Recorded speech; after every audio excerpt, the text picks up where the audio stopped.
기도는 영적인 호흡이고 하나님과 대화이기입니다.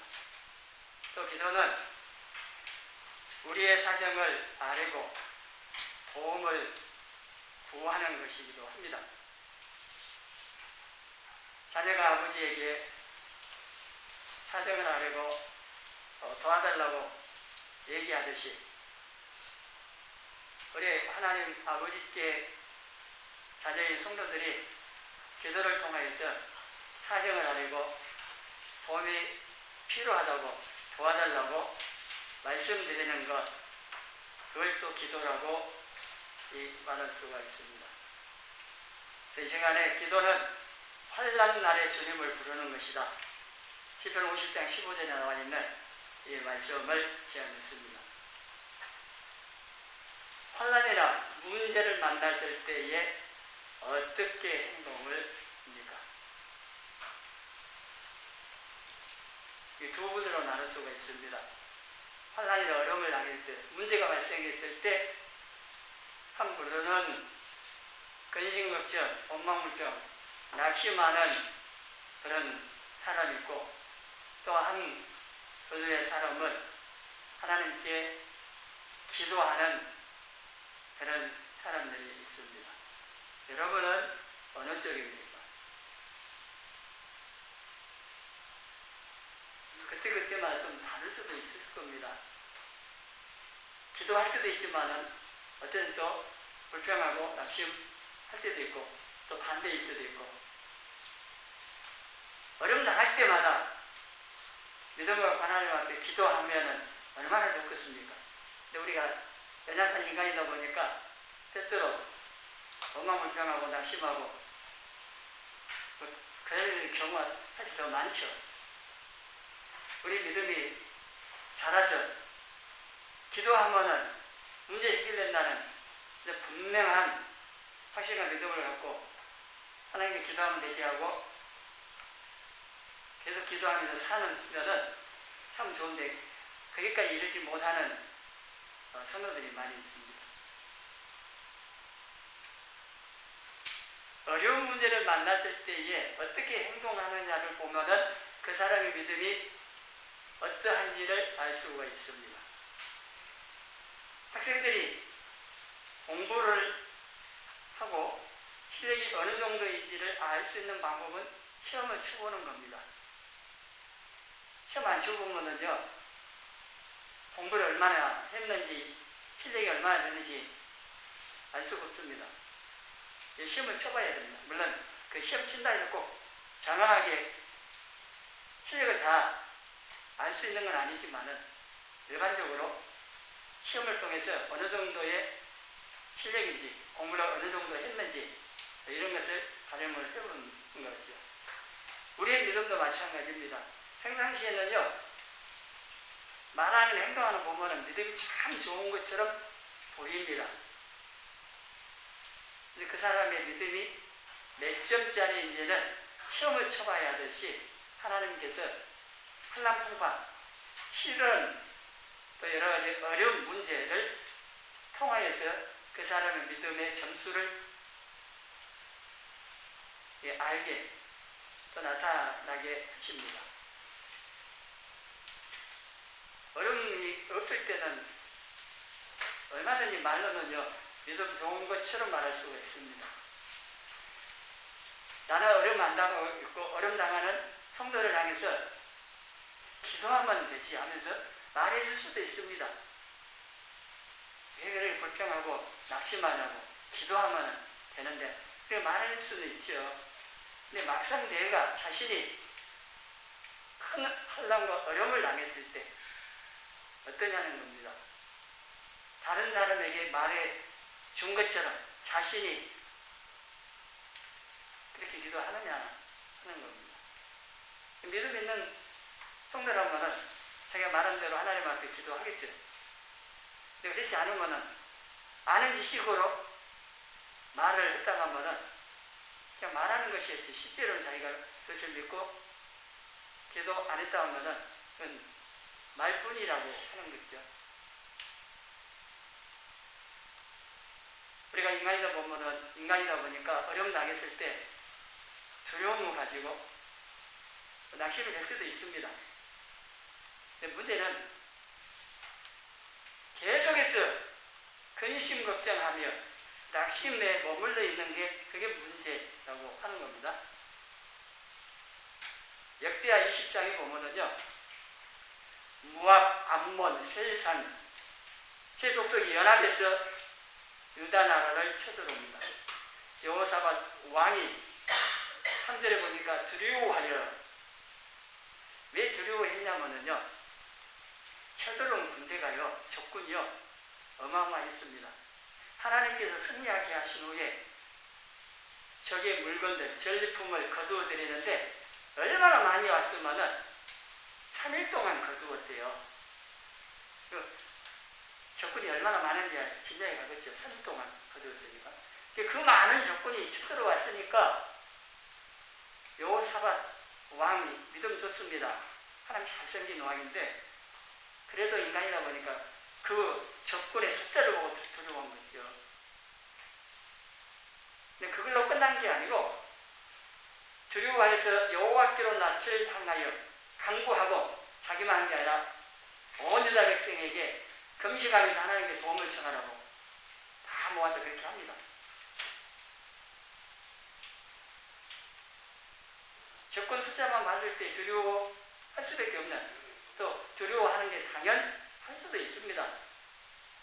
여호사밧 왕뿐만 아니라 우리도 마찬가지고 누구나 눈에 보이는 어려운 문제, 도저히 해결할 수 없다고 생각되는 그 문제 당하면 육신의 눈을 우리 눈으로 보는 것만 보면은요, 두려워하고 낙심합니다.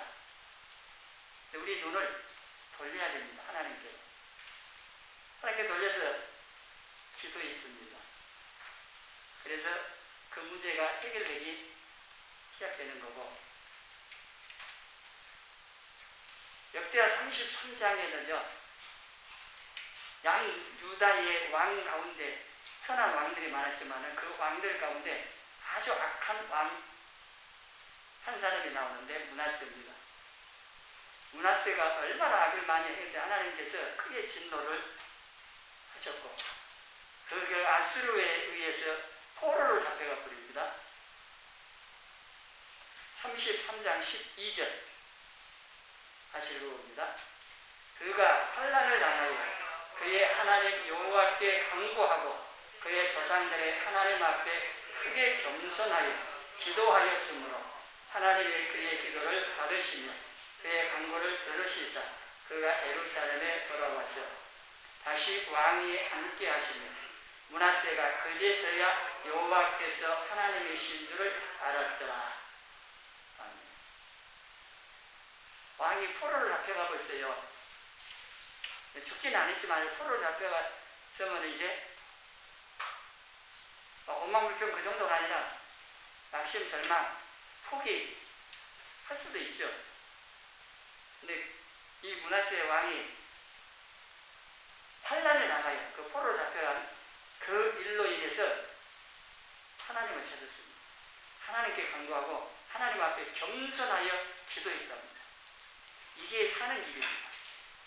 그래서 하나님께서 그 기도를 들으셔서 포로로 잡혀갔는데 다시 예루살렘으로 돌아와서 왕이 앉게, 누가 이렇게 해줄 수가 있겠습니까? 므낫세 자신은요, 뭐 방법이 없죠. 이거는 불가능한 겁니다. 강대국 아수르 왕에게 지금 잡혀가고 있는데 거기서 해방돼갖고 다시 돌아와서 왕이 앉는다, 있을 수 없는 일인데, 이 일이 일어난 것은 기도했더니 하나님께서 이렇게 해주신 겁니다. 포로에서 돌아와가지고 다시 왕위에 앉게 됐어요. 이걸 통해서 므낫세가 여호와께서 하나님이신 줄을 알았다. 이건 이론적으로 한 게 아니겠죠. 욥도 그랬습니다. 욥도 이해할 수 없는 고난을 당하고, 그리고 이제 42장에 하나님 이제 만나고 나서 하는 말이, 하나님을 눈으로 뵙고 머리로만 아는 게 아니고 이제 그 사건을 통해서 직접 하나님 만남을 통해서 하나님을 안다. 성경에서 안다고 하는 이 단어, 이거는요, 머리로 아는 지식으로만 아는 것 의미하지 않습니다. 그게 더 나갑니다. 경험적으로 처음 함으로써 아는 게 포함되어 있습니다. 이게 안다고 할 때 당연히 머리 지식적으로 알아야 됩니다. 그거 넘어서서 그 말씀, 그 하나님에 대해서 만남을 통해서 체험을 통하여서 아는 여기까지 나가야 하는 거죠. 이게 문할 수도 비싼 겁니다.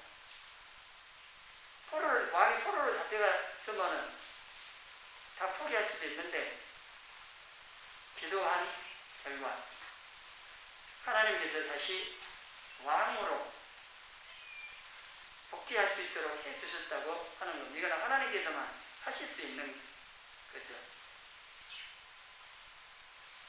환난을 당해서 원망하고 두려워하고 낙심하면요 해결할 수가 없습니다. 그러나 하나님 앞에 기도하면은 해결의 문이 열리기 시작합니다. 해결되기 시작한다는 거예요. 하나님 개입하시기 때문에 문제 해결됩니다. 물론 우리가 기도한다고 해서 다 문제 해결되고 하나님 즉각적으로 역사해서 그런 것만 아닙니다. 일반적으로 하나님께 기도하면 하나님께서 기도를 들으시고 도우신다고 하는 겁니다. 오늘 본문에도 환난 날에 주님은 하나님을 부르면 도우신다고 합니다. 그래서 우리가 환난과 문제를 발생했을 때 그것만 보면서 엉망불평하고 낙심, 포기하지 말고 그걸 다 해결하실 수 있는 하나님의 계심을 하나님께 기도하면은 하나님께서 내 기도들을 응답하셔서 되어진다는 것을 잊지 마시고 순간적으로는 영적 두려워할 수 있지만 그 다음 빨리 기도를 시작하시라고 하는 겁니다. 그리고 하나님께서 환난과 문제를 우리가 허락하시면 어떤 면에서는 하나님께 기도하고 하나님 찾으라고 하는 신호이기도 합니다. 이 하나님께서 환난과 어려움을 우리에게 허락하시는 목적 중에 하나가 하나님 떠나서 하나님 돌아오라고 하나님 찾으라고 하는 겁니다. 그래도 안 돌아오면 계속 어려움 당하는 거죠. 환난 날에 주님을 부르면 건져주신다 15절 말씀하는데 에레미야 33장 3절 같이 읽습니다. 너는 내게 부르짖으라.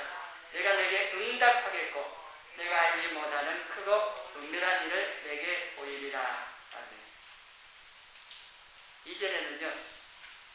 이 일을 행하시고 지어 성취하시는 전능하신 하나님께서 이 약속을 주시는 겁니다. 부르짖으면 응답하겠다고 약속하신 겁니다. 이 부르짖으라고 그랬습니다. 하나님께 기도하는 것은 여러 형태가 있습니다. 근데 환난 당했을 때 부르짖어야 됩니다. 홍수에서 떠내려가는 하나님 조용히 요청 안 한다니까요. 살려달라고 있는 힘을 다해서 부르짖습니다. 어려움 당했는데 하나님 앞에 기도하면서 무슨 격식을 차려가면서 기도합니까?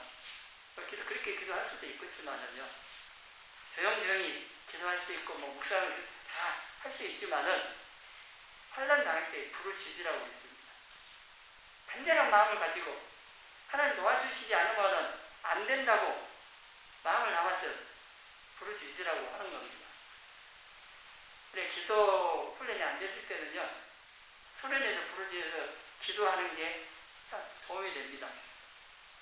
기도 훈련도 안 됐는데 조용 묵상 기도하고 있으면은 온갖 잡생각을 집어넣는 놈이 있어가지고 그 잡생각에 의해서요 기도를 잘 못하는 때로는 조용히 기도하다가 그냥 잡생각에 따라서 그냥 가버리는 기도도 못할 거면 그냥 좋을 수도 있고 하여튼 기도가 안 됩니다. 기도 많이 하신 분들 훈련된 분들은 또 다르겠지만 그래서 부르짖는 기도가 우리에게 필요하고 훈련을 할 필요가 있습니다. 역대하 14장 12절에요. 이 사건은 유다 아사 왕 때 일어난 겁니다. 구스 세라가요 100만 대군을 데리고 쳐들어왔습니다. 100만 대군. 지금도 100만 대군 많지요. 100만 명. 근데 옛날 아사 시대 100만 명이 쳐들어왔으니 아사도 두려워 할 수도 있죠. 근데 여기 11절, 12절 기도합니다. 같이 읽어보겠습니다. 아사가 그의 하나님 여호와께 부르짖어 이르되 여호와여 힘이 강한 자와 약한 자 사이에는 주밖에 도와줄 리가 없사오니 우리 하나님 여호와여 우리를 도우소서. 우리가 주를 의지하오며 주의 이름을 의탁하옵고 이 많은 무리를 치러왔나이다. 여호와여 주는 우리 하나님이시오니 원하건대 사람이 주를 이기지 못하게 하옵소서 하였더니 여호와께서 구스 사람들을 아사와 유다 사람들 앞에서 치시니 구스 사람들이 도망하는지라. 100만 명이 쳐들어왔을 때 하여튼 어마어마한 겁니다. 지금 우리나라 군대에 있어요. 100만 명 안 됩니다. 60만 명이 있는데 좀 줄어들긴 했는데요. 굉장히 많은 수죠. 그럼에도 불구하고 아사왕은 하나님 앞에 부르짖었다고 있습니다. 부르짖으면서 하나님만이 도와줄 수 있습니다. 그리고 이 100만 명 사람이 하나님을 이기지 못하게 하옵소서. 만약에 지금 저버리면은 세상 사람들이 이스라엘 유다의 하나님 여호와가 힘없네, 별것 아니네, 100만 명한테 지네, 이런 말을 할 수도 있잖아요. 다른 이방 자신들처럼 돼버릴 수가 있는 겁니다. 근데 하나님께서 아사의 기도를 들으셔서요, 유다 나라 군인들이 싸웠다는 말은 없습니다. 하나님께서 여호와께서 구스 사람들을 아사와 유다 사람들 앞에서 시신이, 그러니까 하나님께서 어떤 방법을 사용하셨는지 모르지만은 하나님께 개입을 하심으로 인해서 그 100만 명 사람들이요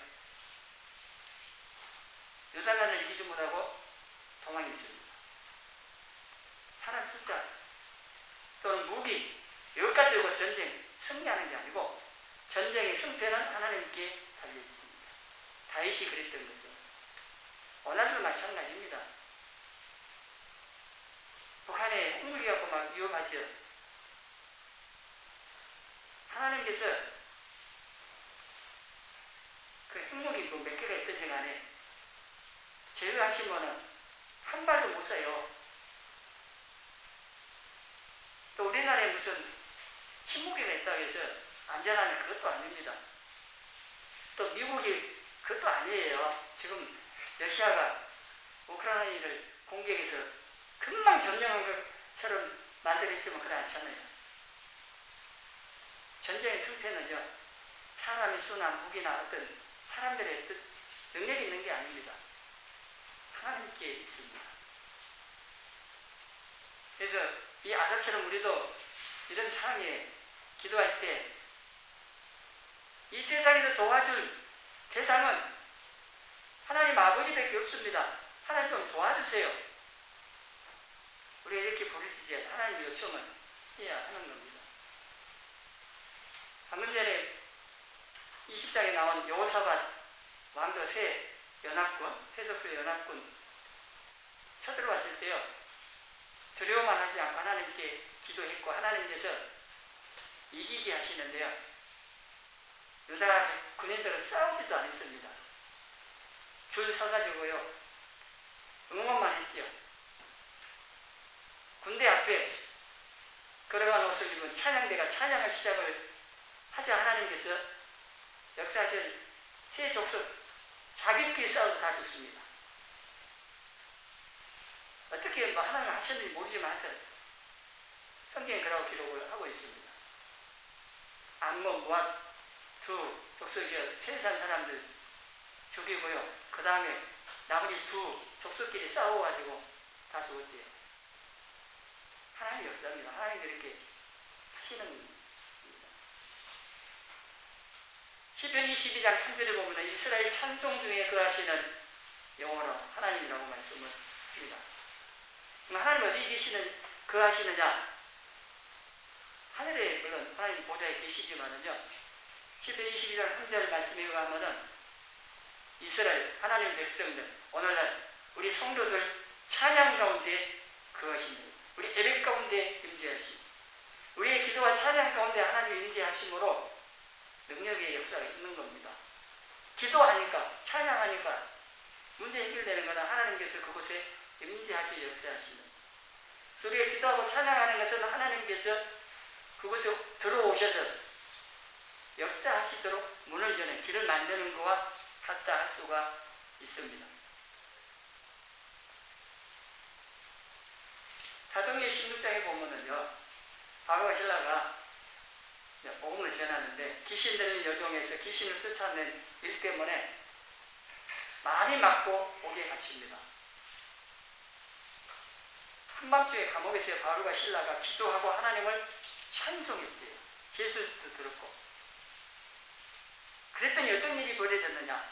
큰 지진이 일어나서 옥토가 흔들리고 문이 열리고 맹이 다 풀렸대요. 기도하고 찬송했더니 하나님 그것에 임재하셔서 일하시는, 역사하시는 겁니다. 영적으로 우리를 얽매고 있는 사단의 모든 방해들, 공격들, 또 여러 환경, 어려움들을 통해서 우리를 묶고 있는 이것들도요, 우리가 기도하고 찬송하면 하나님께서 임하셔서 다 열리고 풀리게 하신다고 하는 거예요. 그것을 믿고 우리가 해야 되는 거죠. 뭐 안 하면은 역사는 안 일어나는 거고, 말씀을 믿고 하나님 앞에 기도와 찬송하면서 도움을 청하면 하나님 개입하시 역사 하시는 거고, 간증이 뭐 땄다는 게 있습니까? 하나님께서 이렇게 도와주셨다고 말하는 거죠. 내가 기도 많이 했더니, 물론 기도했으니까 하나님 하셨다고 말할 수 있지만은, 그렇다고 기도 많이 했다고 하나님 다 해주십니까? 뭐 그건 아니잖아요. 이게 중요한 거예요. 내가 기도했다가 아니라 하나님께서 내 문제를 해결해 주셨다, 그렇게 말하는 게 간증입니다. 금식에도 하나님께서 도와주시지 않으면 안 되는 거죠. 그래서 하나님께서 우리가 기도하고 찬송할 때 그 믿음을 해야 됩니다. 하나님께서 말씀하실 것을 근거로 해서 믿음을 가지고 우리가 기도와 찬송을 하나님 앞에 도움을 청하고 하나님 높일 때 하나님 임하셔서 역사하신다고 하는 겁니다. 왜 이렇게 하나님께서 우리 기도를 응답을 도우시느냐, 환난을 부르짖으면 건져주시느냐를 목적이 뒤에 또 이어나옵니다. 오늘 보면 15절 보면은 우리로 하여금 하나님의 영광을 하나님 영화롭게 하기 위함이라고 하시는 겁니다.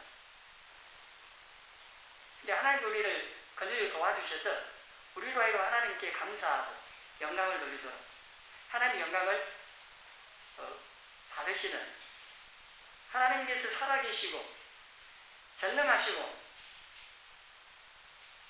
그 하나님의 능력과 영광과 하나님 살아계신 이러한 것들을 우리의 기도에 응답하시고 도우심을 통하여서 나타내신다고 하는 겁니다.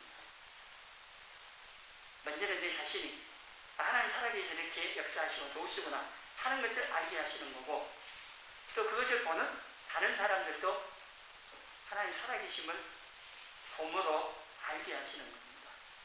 저 사람 분명히 낙심하고 절망하고 포기할 건데, 절망적인 상황이니까. 그런데 얼굴 찌그러지지도 않고 감사하고 노래 부르네. 포기할 줄 알고 절망할 줄 알았더니 전혀 그걸 안 하네. 그런데 좀 있으니까 문제 해결되네요. 뭔 일이냐 의문을 가지게 되어질 수 있잖아요. 안 믿는 사람은 모르니까. 근데 하나님께서 그러한 일들을 통하여서 하나님 살아계심을, 영광을, 역사하심을 기도하는 본인뿐만 아니라 주변에 있는 사람들에게도 보고 하나님의 영광을 돌리도록 하신다고 하는 겁니다. 지금도 동일하신 하나님께서 부르짖어 도우심을 구하는 우리 기도에 응답하십니다. 우리 23장 8절에 예수 그리스도 하나님께서는 어제나 오늘이나 영원토록 동일하신 분이라고 말씀합니다. 역대에 나왔던 그 왕들의 기도를 응답하셨던 하나님이나 오늘 우리의 하나님이나 동일하신 하나님이십니다. 시 공간을 초월하시고 지금도 동일하게 우리의 기도를 들으셔서 응답하시길 기뻐하시는 분이라고 하는 겁니다. 이번 대선에서 윤 후보가 근소한 차로 당선이 됐는데요. 보는 관점마다 해석마다 달라질 수는 있는데요. 저는 나라와 장래 세대, 우리 자손들을 위해서 연명하며 기도한 분들의 기도의 응답이다 라고 봅니다. 하나님께서 기도하는 분들, 나라를 위해서 걱정하면서 수많은 수고한 분들이 있습니다. 그 수고를 모르는 국민도 많고 그러기나 할지 몰라. 하여튼 여러 사람들의 수고를 통하여서 기도하는 그 기도에 대해 응답하셔서 저는 기도를 이렇게도 했습니다. 악인들의 악한 계획들이 다 허사가 되게 해달라고. 수많은 수단 방법을 동원해서 하려고 할지라도 하나님께서 그거 허락지 않으면 안 되는 거죠. 안 될 것 같은데 하나님께서 또 되게 하시면 되는 거고. 그래서 하나님께서 권세가 뭐는 위로부터 나온다. 하나님께서 세우시고 피하시고 하나님 결정을 하시는 겁니다. 악인이 돼도 그건 우리는 하나님의 목적을 다 몰라도 하나님 알아가셔서 되는 경우도 있죠. 어쨌든 간에 하나님께서 우리나라 교회에게 기회를 주셨다고 보는데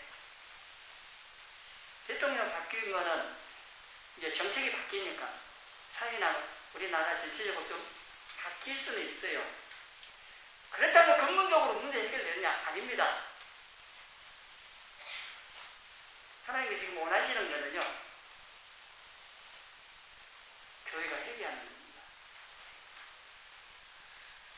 그래도 기도하는 분들이 있어서 심판을 내리지 않고 기회를 주셨다고 보는 겁니다. 이제 대통령 학교에 좀 나아지겠지 하고, 아니요. 그건 그렇고 교회가 지금 더 정신 차리고 기회 주신 이 기회 놓치지 않고 회개해야 됩니다. 남 얘기가 아니라 저부터 우리 각자가 하나님 앞에 회개하고 하나님께 돌아와야 됩니다. 역대하 7장 14절 말씀이 이루어져야 돼요. 우리 하나님 말씀 앞에 겸비하고 하나님을 찾고 죄악을 떠나야 돼요. 다른 방법이 없습니다. 대통령이 바뀌었다고 해서 해결되는 게 아닙니다. 물론 우리가 나라가 안정되어야 신앙생활을 하기 때문에 유전자들을 위해서 기도하라고 명하셔서 기도해야 합니다. 새로운 대통령이 나라를 잘 다스릴 수 있도록 저는 그러고 기도를 했었는데요. 윤 당선인이 얘기 좀 그 당선인에 대해서 얘기한 내용을 좀 보고요. 기도를 이렇게 좀 해야겠다는 생각이 들더라고요. 누가 됐든지가 됐지만은 하나님 경외하는 마음을 좀 부어주시도록, 그리고 담대함과 지혜와 믿음을 더해주시도록. 이 대통령 자리가 굉장히 어려운 자리입니다. 나라 전체 일들을 결정해야 되잖아요. 쉬운 게 아닙니다. 권력만 막 마음대로 쓸 수 있으면은 그게 좋은지 몰라도 그게 아니거든요. 한 가정이나 교회나 직장에서의 책임 자리에 있는 사람도 어떤 일을 결정하는데 쉽지 않는데 한 나라의 중요한 일들을 결정하는 게 쉽지 않잖아요. 주변에서 수많은 사람이 말들이 있을 거고 그걸 잘 분별하고 판단하고 올바르게 결정을 하는 게 매우 중요한데 솔로몬은 그랬기 때문에 왕에 대해서 하나님께 일천번제에 대해서 도움을 청했을 겁니다.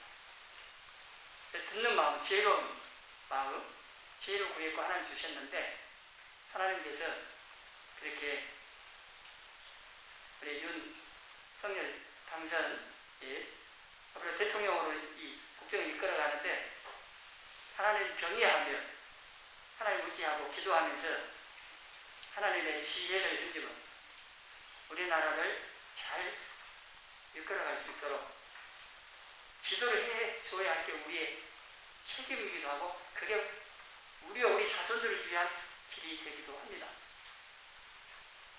정치적인 문은 아니기 때문에 제가 이 말을 시간 많이 내서 말씀드린 거고요. 기도해야 되는 거죠. 누가 대통령이 됐든 이렇게 기도해야 됩니다만은, 이번 새로 이렇게 된 대통령이 참 중요한 지금 시점에, 우리나라가 중요한 시점에 와 있기 때문에 이렇게 우리가 기도를 지속적으로 좀 해야겠다 싶어서 말씀을 드리고요. 우리도 두려움과 낙심할 일을 당했을 때 그 대신에 기도하자는 겁니다. 우리가 어려움 당했을 때 잠시 두려워하고 염려할 수는 있습니다. 우리도 인간인데요. 근데 문제는 세상 다른 것처럼 계속 염려하며 살면 안 된다는 겁니다. 낙심해도 안 되고, 우리는 사방이 다 막혀도 하나님을 향하여 유에는 열려 있습니다. 그래서 눈을 들어서 하나님을 향해서 기도해야 됩니다. 내 어려움을 하나님 살피시고 해결해달라고, 도와달라고, 하나님만이 이 문제를 해결하실 수 있습니다. 내 힘으로도 세상 누구도 이걸 해결하기 어렵지만 전능하신 하나님께서는 해결하실 수 있습니다. 좀 도와주십시오. 이렇게 기도를 해야 합니다. 빌립보서 4장 6절 7절 같이 읽겠습니다.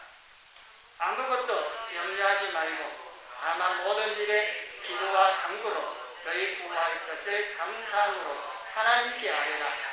그리하면 모든 지각이 뛰어나 하나님의 평강이 그리스도 예수 안에서 너희 마음과 생각을 지키시리라. 아멘. 아무것도 오지 마. 아무것도. 모든 것. 염려되는 모든 것, 염려하는 것 대신에 하나님께 기도를 아뢰라고 했습니다. 그러나 하나님께서 모든 지각에 뛰어난 하나님의 평강을 우리 마음 가운데 주십니다. 마음의 평안하면요, 어려움이 있어도 이겨낼 수 있습니다. 하나님께서 우리 마음에 평안을 주셨다는 것은 기도에 대한 응답의 첫 신호입니다. 그래서 마음이 평안해질 때까지 기도하십시오. 눈 딱 뜨면 또 염려가 되면요, 눈 감고 기도하세요. 마음이 평안해. 눈 뜨고도 어려움 보면서도 마음이 평안할 때까지. 그리고 하나님 이제 응답을 해결해 주실 것에 대한 믿음을 갖고 감사하면서 기도하면서 인내하면서 나가십시오. 하나님 어떻게 해결해 주시는가 보시고 간증거리 만드십시오. 그래서 우리가 염려 할 게 많잖아요. 특별히 부모님들은 자녀 문제를 염려 많이 합니다. 그래서 두 아들 때문에 염려를 합니다. 염려보다 좀 걱정이 될 때가 있어요. 기도는 하지만 상황을 보면 걱정이 될 때도 있고 그럽니다. 특별히 어머니들 얼마나 자녀들 걱정 많이 합니까? 사실 어떤 면에서는 쓸데없는 걱정이 날 수도 있는데, 그래도 어머니이기 때문에 자녀에 대한 걱정 떠나지 않는데, 그건 가지고 계속 마음에 걱정하면 병됩니다. 기도하셔야 돼요. 이 병이 된다고 하는 게 잠언에 보면 말씀 쭉 하는데요. 잠언 18장 14절에 사람의 심령은 그의 병을 능히 이긴다고 했습니다. 그런데 심령이 상하면은 그것을 누가 이렇게 고칠 약도 없답니다. 마음의 즐거움은 양양이라 빠졌네요. 사람의 즐거움은 얼굴을 빛나게 하려고 마음의 근심은 심령을 상하게 합니다. 마음에 근심이 있으면 심령에 상하고 뼈를 마르게 하고요. 육신적으로도 고통, 질병의 원인이 됩니다. 스트레스라고 그러는데 이 근심, 염려가 만명의 근원이 됩니다. 도움이 하나도 안 돼요. 자녀들을 걱정하는 해결이 그것도 안 해요. 차라리 하나님 앞에 기도하는 것이 훨씬 더 빨리 문제 해결하고, 또 염려 때문에 내 마음에 상하고 또 눌리고 하는 이런 것도 받지 않아도 되는 거죠. 믿음으로 기도하면요, 전능하신 하나님께서 역사하시기 때문에 허공에다 말하는 게 아니고 하나님께 말씀드리는 게 하나님 역사하셔서 해결된다는 것을 그냥 들어서 머리로만 하시지 말고 여러분이 직접 믿음을 기도하셔서 응답받고 그것을 통하여서 믿음이 자라고 다음에 또 문제 생겨서 또 믿음과 기도해서 또 믿음이 자라고 이렇게 해서 어떤 어려운 큰 문제를 만나도 흔들리지 않고 계속적으로 하나님을 믿고 믿음으로 기도하심으로 인해서 이 세상 살아가는 동안에 여러 가지 어려움들 당해도 이기고 오히려 하나님 더 만나고 은혜를 힘입어서 능력 있게 하나님 기쁘시게 신앙생활을 잘해가는 저와 또 우리 자녀들 우리 모두가 되시기를 주님의 이름으로 축원합니다.